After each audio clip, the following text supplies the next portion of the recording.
या ठिकाणी पुष्पहार अर्पण करून या ठिकाणी मिरवणुकीला सुरुवात होणार आहे। तसेच त्यांचा सन्मान शिवरत्न तरुण मंडळाच्या वतीने होणार आहे। इकडे इकडे बघा की हात लावा हाराला।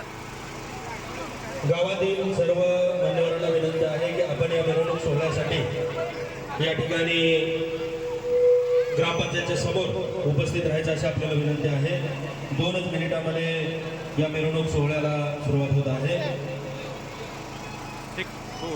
थोडं मागे सर। राजाधिराज छत्रपती शिवाजी महाराज यांचा 396वा जयंती सोहळा आपल्या पुरुष गावामध्ये